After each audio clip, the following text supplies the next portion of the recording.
الحمدللہ وحدہ والصلاۃ والسلام علی من لا نبی بعدہ اما بعد فاعوذ باللہ من الشیطان الرجیم بسم اللہ الرحمن الرحیم۔ محرم الحرام اور خصوصاً 10 محرم کا دن یوں تو کئی حوالوں سے خاص اہمیت کا حامل ہے، لیکن جو سب سے اہم واقعہ، جو سب سے اہم اور صفحہ ہستی پہ سب سے بڑا سانحہ رونما ہوا، وہ اس ماہ مبارک کی 10 تاریخ کو 10 محرم الحرام کو میدان کربلا میں ہوا۔ تو یوں اس لحاظ سے اس ماہ مبارک کی اور 10 محرم کی اہمیت مزید جو ہے وہ سب سے زیادہ وہ اس واقعے کے لحاظ سے ہے۔ یہ واقعہ انسانی اور اسلامی تاریخ کا سب سے اہم، سب سے بڑا واقعہ ہے، سب سے بڑا سانحہ ہے۔ عموماً جو ہمارے ہاں اس واقعے کے بارے میں روایات ملتی ہیں یا جو واقعہ ہمیں سنایا جاتا ہے یا جو بیان کیا جاتا ہے، اس میں کوئی شک نہیں کہ واقعہ کربلا ایک حقیقت ہے۔ میدان کربلا میں حضرت امام حسین رضی اللہ تعالی عنہ نے اپنے اہل و عیال سمیت، اپنے بچوں سمیت ایک عظیم قربانی پیش کی، اور اس وقت کے ظالم و جابر حکمران جو ابن زیاد اور یزید کی شکل میں تھے، انہوں نے بہت بڑا ایک سانحہ، بہت بڑا ایک ظلم کیا۔ لیکن جو ہمارے ہاں روایات بیان کی جاتی ہیں یا جو ہمیں واقعہ سنایا جاتا ہے، تو وہ اس میں جو اکثریت واقعات ہیں، اکثریت اس میں سے جو باتیں ہیں، وہ موضوع روایات اور من گھڑت قسم کی روایات پہ مشتمل ہے۔ پھر جو اہم ترین بات ہے وہ یہ ہے کہ اس واقعے کی وجہ کیا تھی اور اس واقعے سے ہمیں سبق کیا ملتا ہے۔ ہمارے ہاں عام طور پہ علماء کرام یہ واقعہ تو ہمیں بچپن سے ہم سنتے آ رہے ہیں اور سنایا جا رہا ہے، اور اگر کسی بندے سے بھی اس واقعے کے بارے میں پوچھا جائے، سنا جائے، تو اتنی بار وہ سن چکا ہے کہ اس کو یہ واقعہ یاد ہو چکا ہے۔ لیکن فلسفہ کربلا، درس کربلا نہ تو ہمیں بتایا جاتا ہے، نہ ہمیں سکھایا جاتا ہے، نہ ہمارے جوانوں کو فلسفہ کربلا اور درس کربلا سے آگاہی دی جاتی ہے۔ تو بنیادی طور پہ پہلی بات کہ واقعہ کربلا کیوں ہوا، تو جو اپنے شیخ المکرم حضرت امیر قاسم فیوزات حضرت مولانا امیر محمد اکرم آوان رحمۃ اللہ علیہ کے ذریعے سے مجھے یہ بات سمجھ آئی کہ واقعہ کربلا کی وجہ، واقعہ کربلا کیوں ہوا، تو یزید جو ایک ظالم حکمران تھا، وہ اس نے کوئی ایسی بات، کوئی ایسی چیز نہ تو اس نے قرآن میں، نہ احادیث میں کوئی تحریف کی، نہ ہی اس نے کوئی ایسا معاملہ، کوئی بنیادی ارکان دین میں کوئی رد و بدل کیا۔ جو بات مجھے سمجھ آئی وہ یہ ہے کہ اس نے جو اسلامی نظام حکومت تھا، جو اس سے پہلے خلافت کا نظام رائج تھا، جس میں خلیفہ وقت بذات خود بادشاہت پہ، خلافت پہ براجمان نہیں ہوتا تھا، بلکہ اس کو منتخب کیا جاتا تھا۔ تو وہ جو خلافت کا نظام تھا، اس نے اب ملوکیت کی شکل اختیار کر لی تھی، اور جو خلیفہ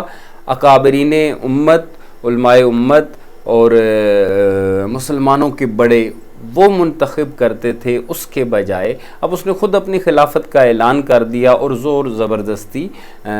لوگوں سے بیعت لینا شروع کر دی۔ تو حضرت حسین رضی اللہ تعالی عنہ نے نہ وہ بیعت قبول کی، اور اس بیعت کے خلاف، چونکہ وہ اس کا اہل بھی نہیں تھا۔ اس میں ایک قابل غور بات یہ بھی ہے کہ اگر اس کی اہلیت ہوتی اور تمام علماء، تمام ائمہ دین، تمام صحابہ کرام جو اس وقت موجود تھے وہ اس کی تائید کرتے تو پھر بھی اور بات تھی، لیکن وہ اس کا اہل بھی نہیں تھا۔ جن لوگوں نے اس کی بیعت کی وہ بھی اس کے خوف سے یا ڈر سے یا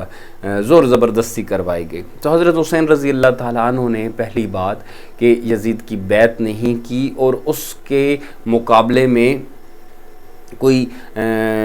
جنگ کا بھی اعلان نہیں کیا، کیونکہ اگر جنگ کا اعلان کرتے تو یہ نہیں تھا کہ اس وقت نبی رحمت صلی اللہ علیہ وسلم کے نواسے، صحابی رسول، نواسے رسول حضرت حسین رضی اللہ تعالیٰ عنہ کے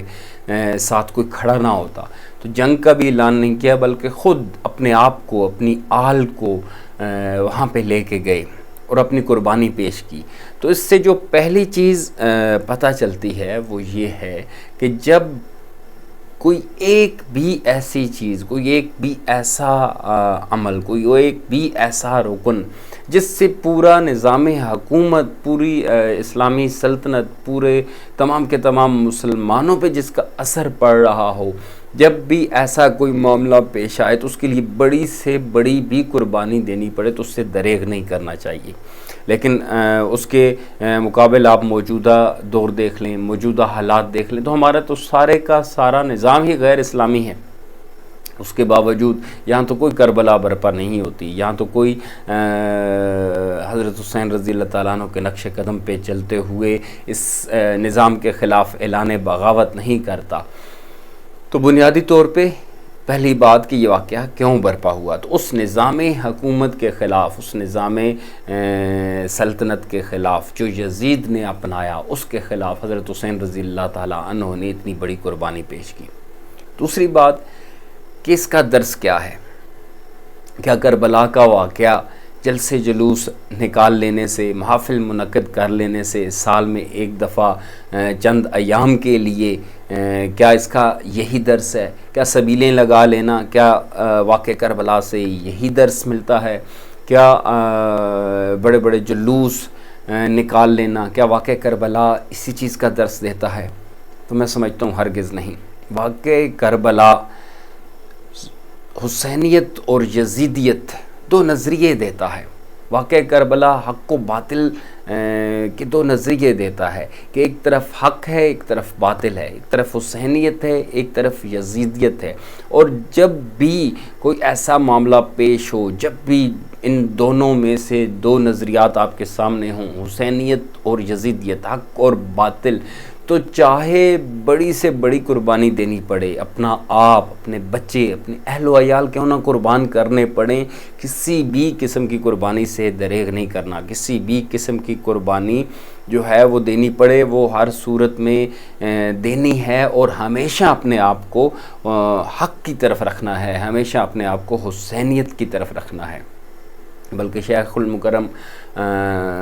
قاسم فیوزات حضرت مولانا محمد اکرم عوان رحمۃ اللہ علیہ نے کیا خوب فرمایا تھا کہ میرا حسین سدا کربلا میں رہتا ہے، میرا حسین سدا کربلا میں رہتا ہے، میں حر ہوں، کسی یزید کا غلام نہیں۔ کہ مجھے جب بھی کوئی ایسا مارکا پیش آیا، جب بھی ایسا کوئی معاملہ پیش آیا، جب بھی حق و باطل کے درمیان تفریق کرنی پڑی تو مجھے حضرت حسین رضی اللہ تعالی عنہ کربلا میں ایک ایسا درس دے چکے ہیں، ایک ایسا درس دے گئے ہیں، اور حضرت حر رحمۃ اللہ تعالیٰ علیہ ایک ایسا درس ہمیں دے چکے ہیں کہ ہم نے اب کس صف میں اپنے آپ کو کھڑا کرنا ہے۔ ہم نے حسینیت والا نظریہ اپنانا ہے یا یزیدیت والا؟ ہم نے حسین کی رضی اللہ تعالیٰ عنہ کی صف میں کھڑا ہونا ہے یا یزید ملعون کی صف میں کھڑا ہونا ہے؟ تو حضرت حسین رضی اللہ تعالیٰ عنہ اس واقعے سے، اس قربانی سے، کربلا کے واقعے سے ہمیں جو درس دے گئے ہیں وہ آزادی کا ہے، وہ حریت کا ہے، وہ خودداری کا ہے، وہ حق و باطل کے درمیان تفریق کا ہے، وہ حق پہ ڈٹے رہنے کا ہے، وہ ہر قسم کی قربانی جو ہے وہ بھی دے دینا، لیکن حق سے اپنے آپ کو نہ پھیرنا، حق سے اپنے آپ کو نہ ہٹانا۔ تو جو سب سے اہم بات جو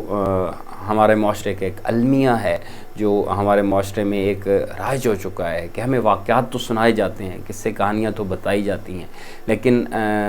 اس کا پس منظر اور اس سے حاصل ہونے والا سبق وہ ہماری قوم کو، ہمارے جوانوں کو، ہمارے بچوں کو وہ نہیں سکھایا جاتا۔ تو کربلا کے واقعے سے جو اس کا درس ہے، جو اس کا سبق ہے، وہ سیکھیں، اور اپنے آپ کو پھر ایک اور اہم بات کہ حضرت حسین رضی اللہ تعالیٰ عنہ نے عین سر مقتل میدان کربلا میں ایک نماز بھی اپنی جو ہے وہ ضائع نہیں کی، اور سر سجدے میں جو تھا تو تب اپنا سر تن سے جدا کروایا، سر سجدے میں تھا تب جام شہادت نوش کیا۔ تو ہم کتنی نمازیں جو ہیں وہ چھوڑ کے بیٹھے ہوئے ہیں، اور کتنے ہی معاملات ہیں، کتنی ہی چیزیں ہیں جو خلاف دین کر رہے ہیں۔ تو اس سے یہ بھی سبق ملتا ہے کہ چاہے جس حال میں ہوں، جتنی بھی مشکل صورتحال میں ہو، کسی حال میں بھی شریعت اسلامی سے، دین اسلام سے اپنے آپ کو نہیں ہٹانا، اپنے آپ کو دین اسلام پہ قائم رکھنا ہے ہر صورت میں، چاہے اس کے لیے معاشرہ کچھ بھی کہے، چاہے اس کے لیے لوگ کچھ بھی کہیں، چاہے اس کے لیے پھر یہ بہانے کسی کام نہیں آئیں گے کہ اس سے میری ناک کٹ جائے گی، یا لوگ کیا کہیں گے، یا برادری ناراض ہو جائے گی۔ تو ہر صورت میں اسوہ حسین رضی اللہ تعالیٰ عنہ، عمل حسین رضی اللہ تعالیٰ عنہ، کردار حسین رضی اللہ تعالیٰ عنہ، واقع کربلا ہمیں یہ سب دیتا ہے کہ ہر حال میں اپنے آپ کو حق پہ قائم رکھنا ہے۔ اللہ تبارک و تعالی ہمیں سیرت امام حسین رضی اللہ تعالی عنہ سے جو درس ملتا ہے، جو سبق ملتا ہے، وہ سیکھنے کی توفیق عطا فرمائے، ہمیں حضرت حسین رضی اللہ تعالی عنہ کے نقش قدم پہ چلنے کی توفیق عطا فرمائے، ہمیں دین اسلام کے لیے ہر قسم کی قربانی دینے کی توفیق عطا فرمائے۔ اللہ تبارک و تعالی ہمیں صراط مستقیم پہ چلنے، صراط مستقیم سمجھنے، اور تا دم آخر صراط مستقیم پہ قائم رہنے کی توفیق و ہمت عطا فرمائے۔ آمین یا رب العالمین۔